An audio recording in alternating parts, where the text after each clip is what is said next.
On Wednesday, President Michael D. Higgins signed the Public Health Alcohol Act into law. We in the Republic of Ireland are the first country in the world to bring in a comprehensive Public Health Alcohol Act. On the line now from Ohio in the US is Lisa Boucher, an alcohol justice activist and speaker, and award-winning author of the book Raising the Bottom, Making Mindful Choices in a Drinking Culture. Lisa, welcome to the programme. Thank you, Darren. Thank you for having me. Okay, that's cool. Lisa, we're talking today on radio for our listeners to mainly find out more about your book, and for those who don't know, about how bad the alcohol abuse situation is in your country and what some of the alternatives are. Can you first of all tell us a bit about yourself and how you got drawn into the work that you do today? Well, Darren, really for me, I've been steeped, I like to say I'm like a tea bag. I've been steeped in alcohol my whole life because I grew up with a mother who was an alcoholic.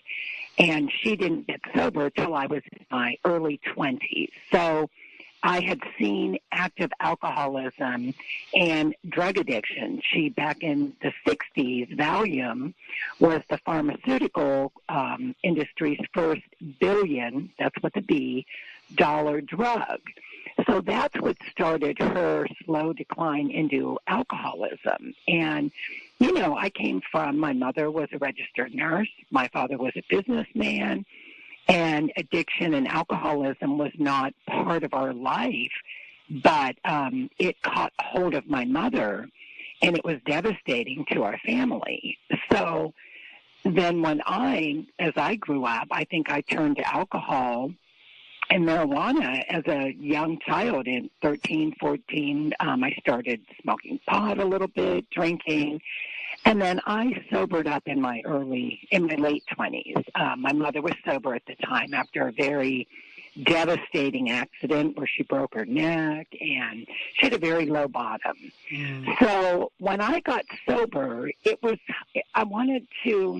my message is we don't have to hit those low bottoms. And so in Raising the Bottom, I spoke with people who are the alcoholics that I know and that you probably know, Darren, and probably your listeners know. These are people that they work every day, but they go home, they start drinking, and that's their life. They go to sleep, pass out, wake up, do it all over. But these are people that are functioning. They're teachers, they're mothers, they're doctors, they're nurses, they're businessmen, they're businesswomen.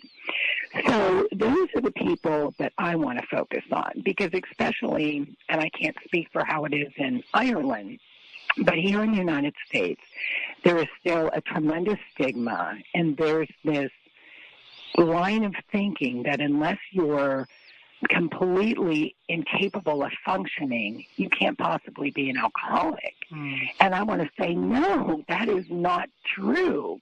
80% or higher of the alcoholics are functional. I never knew that. I never knew the figure was that high. I always thought it would have been a minority, Well, and that's just it. We're not. And it's becoming, because of our alcohol culture here in the United States, it's outrageous. And it's becoming, the drinking is escalating. It is escalating rapidly, especially among women. They say the new alcoholic carries a diaper bag and wears designer pumps. Because, the alcohol marketing to women, especially on social media, it's very targeted. It's everywhere. We had that Jessie James Decker, I don't know, she does those weight loss commercials or whatever, but, she was showing a picture on Instagram of her breastfeeding her baby, cheering with champagne or wine or whatever was in her glass.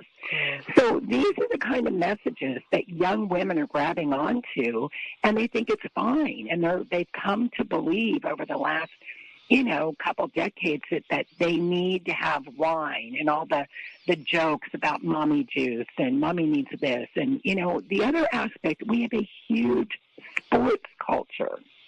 The tailgating at football games starts early in the morning. It's getting more and more elaborate with grills and whatnot. But drinking is an enormous part of that. I mean, it's embedded in every aspect of our culture. And there's very little dialogue overall about alcohol because everyone's so focused on the opioid epidemic. We come back to talking about the US again in a few minutes. Just want to talk a bit about Ireland because speaking of alcohol abuse, this is an historic week in Ireland. I don't know if you know a lot about Ireland or if you've ever been to the country, but as a country going back for a couple of 100 years, we've had, I believe, the worst reputation in the world for problem drinking. Although in recent years, according to the statistics, we haven't actually been the worst, but we still have been up there at the top of the table. Have you heard much about the Irish Public Health Alcohol Act that has been legislated for? Yes, I've been keeping track of that, and I know that it passed, and that it's going to restrict advertising, minimum pricing, warning labels, which I think are awesome, and I wish they would do at least something like that here. But I don't see that happening anytime soon because, we have huge alcohol lobbies. And a lot of, just look at Washington, D.C., where the wheels of our government sort of try to run.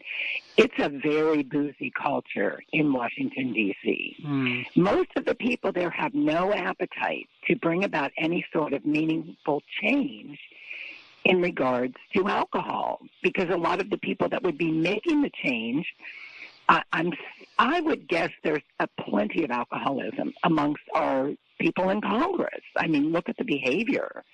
Look at the red faces, that says a lot there. And when you're very familiar with what alcoholism looks like, I can spot it across the room. So, we have that problem. And if they would do that, I think it would be amazing. I've been writing letters to President Trump. I've written to our First Lady, and I'm getting no response whatsoever, which is really, really disappointing because I know President Trump has been very proactive with the opioid epidemic, and he's spending, I believe he said a couple of weeks ago, $7 billion, again with a B.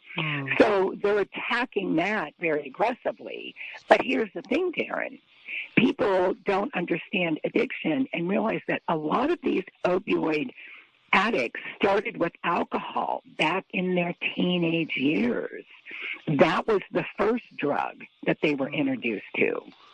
And a lot of these alcoholic homes, there's so much trauma. I mean, I was traumatized as a child because of the chaos that my mother's alcoholism brought, made my father very unstable, angry. He was physically abusive. He was just beside himself, I mean, it affects the family in unbelievable ways. So out of all my siblings, we've all had addiction issues.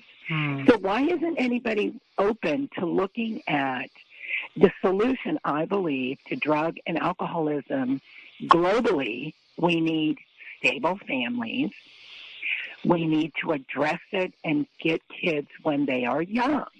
I'm involved in the Alcohol Coalition here in Dayton, Ohio, and it's extremely frustrating because they're focused. Although they're doing good work, they're missing the point, and they really are not open to listening.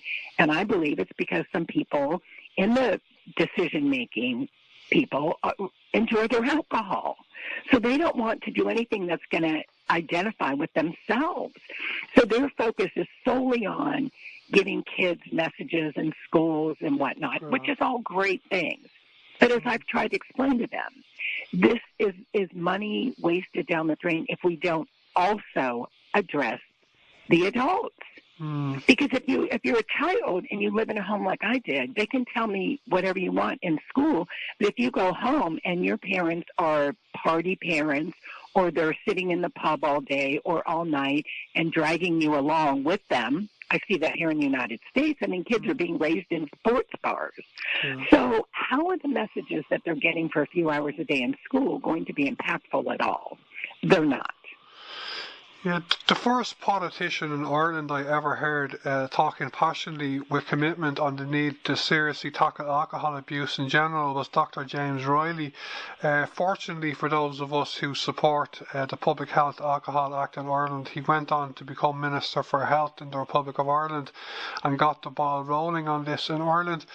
Although there was up to another half a dozen other politicians who've also led on this.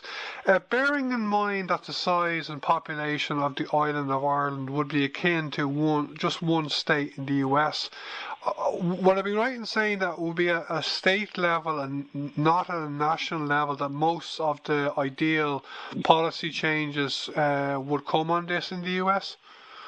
Yes, I believe exactly. It would be state by state, even community by community. They can limit the number of liquor licenses, like in a community, that are available. They can do things like that. But to do anything on a national level, I think would be very difficult in the United States. I mean, if you get enough states to jump on board, then sometimes things just, bleed out and all the states start adopting it if it's something that, works and is good. But with our alcohol culture and the powerful alcohol lobbyists, I think it's difficult. It's an uphill battle because there's so much money to be made in encouraging people to drink. I mentioned Dr. James Riley there in Ireland, and there was also another up to half a dozen politicians. But the organisation in Ireland, Alcohol Action Ireland, they had a campaign in conjunction with another health organisation called the Alcohol Health Alliance. And they were really putting the daily pressure, lobbying on the politicians as well. As I said, half a dozen politicians were really leading as well. But Alcohol Action Ireland and the Alcohol Health Alliance really were great for doing the lobbying side. The California-based Alcohol Justice Organization seemed to be very vocal on combating alcohol abuse in the US. Do you know much about them, and if, for example, they are a national organisation or solely California-focused organisation? They will work with communities, any community, on a national basis. So even though they're based in California, they will assist, and I may actually start writing to them. But here's what's interesting even about the great work that they're doing. So let's go. I'm going to give you a few examples of states. So through alcohol justice, they were able to get several states to increase the alcohol tax.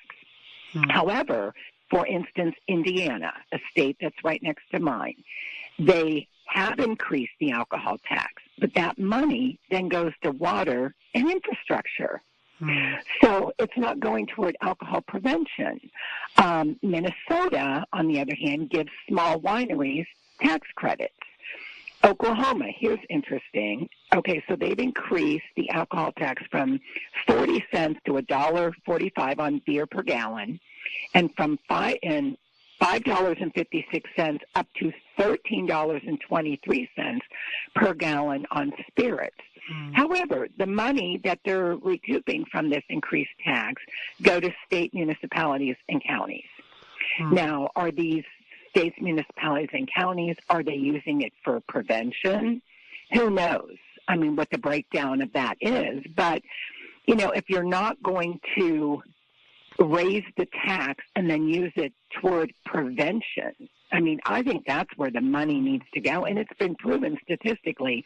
We spend billions trying to solve the addiction alcoholism problem, but only 2% is spent on prevention. And I think it's just backwards. I mean, why don't we spend money on preventing this? Well, I think it goes back to there's too much money to be made, both in the healthcare industry, pharmaceutical industry, and alcohol industry. If you have a population that is well, that is non-addicted, those three huge industries that are pharmaceutical and hospitals are two of the most powerful lobbying. They're losing their customer base. And because I don't know if I mentioned, I'm also an RN and I work in healthcare, and I can tell you firsthand, it's a disaster. It is a money machine. They are really not interested in getting people well. They're interested in having repeat customers. Are there any other advocacy organizations at a state or national level in the US that are working, that are doing a good job, do you know? Well, we have the Department of Health and Human Services. I think they do a lot of great work, but not specifically geared toward alcoholism. Again, like I said earlier, their focus is on alcoholism, and drug addiction, the opioid, and they've been very open about promoting that. I mean, our First Lady was just visiting a hospital about neonatal abstinence syndrome. So she went to visit the babies that are affected with NAS, which is what I just said, neonatal abstinence syndrome, babies that are withdrawing from opioids. And so I'm tweeting her, I'm writing her, going, what about fetal alcohol syndrome?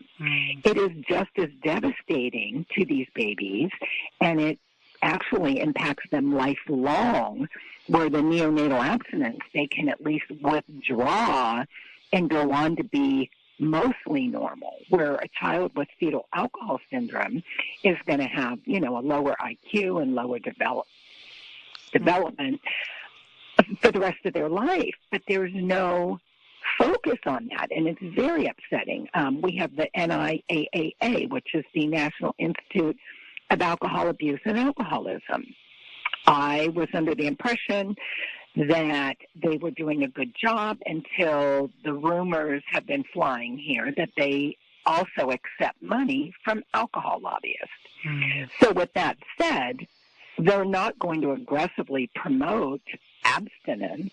They're now, they give you these guidelines that no more than 3 drinks a day for women and like 4 for men, something like this. It's outrageous. So that is not helpful. And if you add that up over a week, that's a lot of alcohol.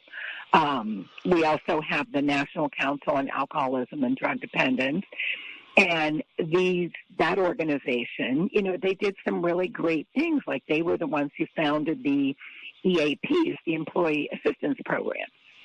But here again, Darren, we go back to how helpful are these EAPs? They're not, because most of the people, they will go to an EAP and talk to them about, I need time off because I was injured, or my son or daughter's injured, or my mother has Alzheimer's. They are not going to go talk to these people because of substance abuse, because they're judged, because they're terrified of losing their job. And these EAPs are not staffed with people who have any sort of idea about addiction. They don't staff them with people in recovery.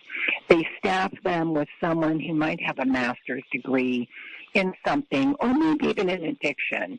But I am of a strong belief that unless you've been there, you don't really truly understand it. I mean, not that there aren't great counselors and therapists and whatnot who haven't been through addiction, but I think there is a piece that they will always miss. I mean, you can't understand what it's like to grieve a child unless you've lost a child. So we can be empathetic with that kind of thing, and I think it's the same thing with alcoholism. So there's another aspect of, like, we have these programs, but we don't have the right people in the right position saying the right things to steer people to help. And I see that daily at the hospitals. I mean, there's so many drug addicts, alcoholics that pour through the doors, and over again, they throw pharmaceuticals at them. And these people do not get well. They do not find recovery, and their life continues to spiral out of control. Most of them have children on the backside. So it's like we're cultivating the next generation of addicts and alcoholics because we're not handling the problem. And I hope your listeners will spread that message, because we have to go back and look at the root. Where do things start, instead of always just looking for the Band-Aid solution? And, the drug companies love this opioid epidemic because they're cleaning up on the backside with all the Suboxone and other medications that they're still making money on. Hmm. You mentioned there about counsellors. Yeah, and they don't. Most of them they don't in general seem to.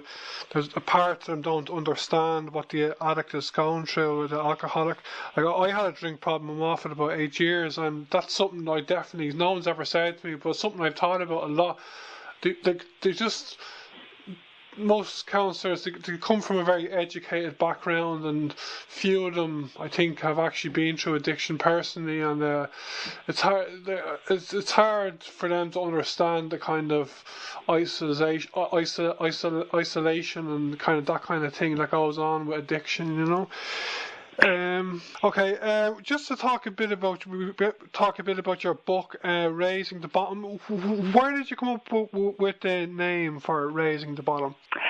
Well, Karen, I feel like it was divinely inspired, truly. I know that might sound woo-woo like to some people, but I was, my mother had died, and I've been writing since '94, since I got sober in I got sober in '89.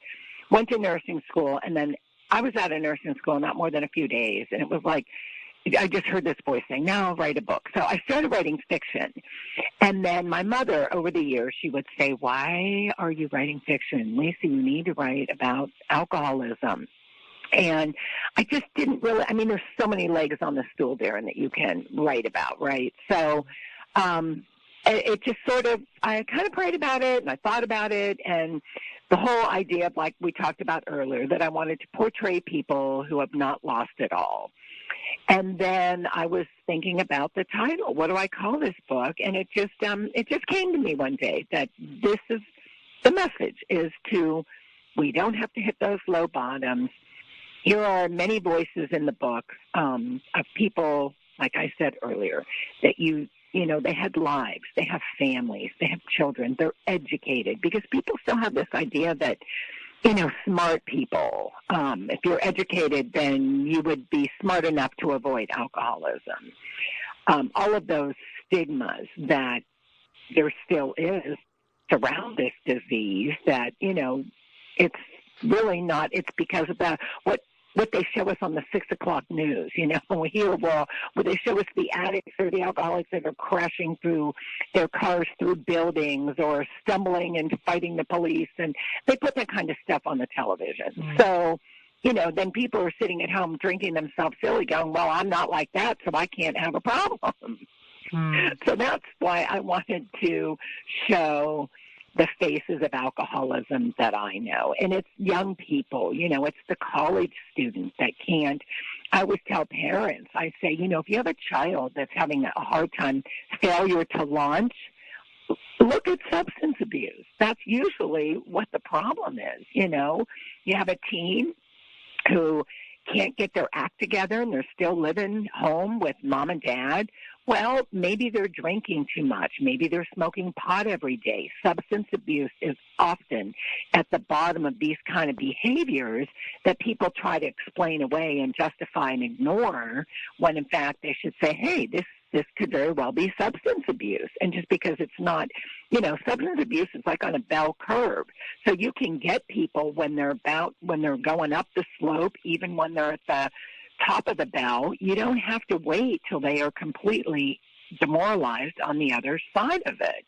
Mm-hmm. So that is really the focus of the book, and I think I tackled it very well. I've had some people are starting to say it's like a big book for women, and I was like amazed at this.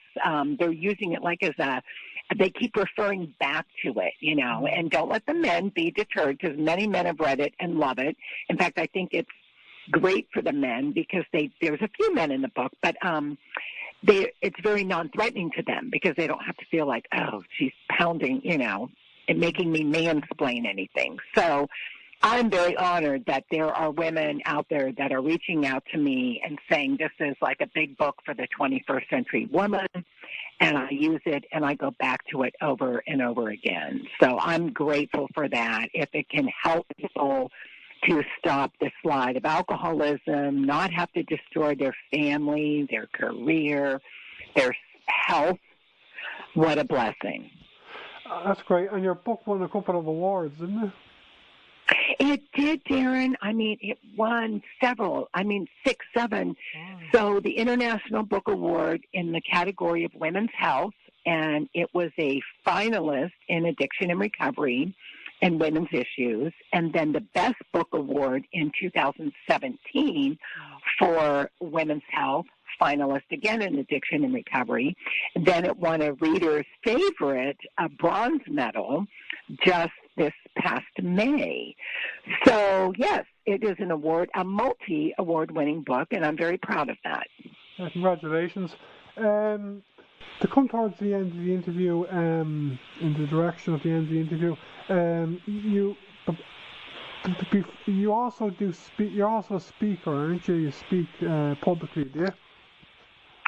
Well, I do, and I'll tell you, Darren, I will talk to any organization who wants to hear about this and wants to hear the truth about it, because I will not sugarcoat it. But I'm also segueing into part of recovery that I find can be universal, because there's a lot of squabbling about what modality is the best. Some people love the 12 steps, some people don't, some people like other ways.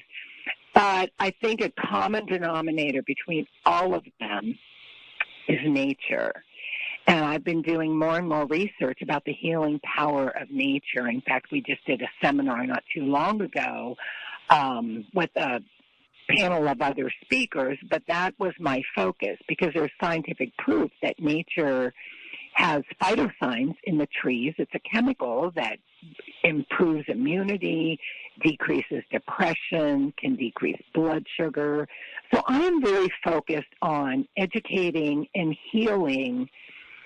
How do we move past this without using pharmaceuticals? I was talking to a woman yesterday. She's been taking trazodone, which is supposedly non-addictive. Some people use it to help them sleep. She wants to get off of it. She said she's tried for years to get off of it. She has this horrific withdrawal. So that's disturbing. I mean, even drugs that aren't addicting are addicting, and that's the pharmaceutical companies that, like I said earlier, they want lifelong customers. So I like to talk about a lot of this, and being, a nurse and working in a hospital, I see firsthand the truth, and it's not pretty, and some people don't want to hear it. But I think we need to at least put it out there so that people can have the information and then make decisions that they want to make for their own health and their own families. And, children, they're starting to medicate children at an alarming rate. It's just unbelievable. And these poor kids, I don't know that they're ever going to grow up and be able to get off medicine, find recovery if they need it. It's just, we're just perpetuating a horrific situation. I read an article a couple of years ago, I think it was during the time of the last presidential election in the US, and Donald Trump was talking about addiction in general, and he said that he didn't say he was in favour of tackling the alcohol industry like tobacco, but he said he'd kind of be open to it, you know what I mean? So I do think that, I don't know if I'd be optimistic if it's going to happen in the next 2 years, but I do think that it is possible that if he wants to address the issue, he'd address it well. Do you agree? Well, he doesn't drink. I love that he doesn't drink, and he's been vocal about that, and that's why I don't understand why. I don't know how big your listening audience is, but everybody needs to start tweeting the president that Lisa Boucher has been trying to write you letters, and will you please listen to her and let her come talk to you so I can explain some of the stuff that I'm explaining here, because unless you're immersed in it and talking to addicts and alcoholics and hear all the stories, I don't think you can fully grasp what's going on. And so I think he would be very open to it. Our country's kind of a mess right now with a lot of other different things, immigration and whatnot, that he's very focused on. But, yes, I think he would be open to it. I don't think we'll get another president that will be as sympathetic to it. And, Mr. President, if you're listening or know anyone who knows you who's listening, please let me come talk to you. That has been my plea to him, because I think I can explain it since I have this 360 perspective as someone who grew up with it, found recovery myself, live in, work in the healthcare. I work with many, many women that I've helped. I've taken children into my home from addict parents, from alcoholic parents that, one little girl lived with us for 2 years.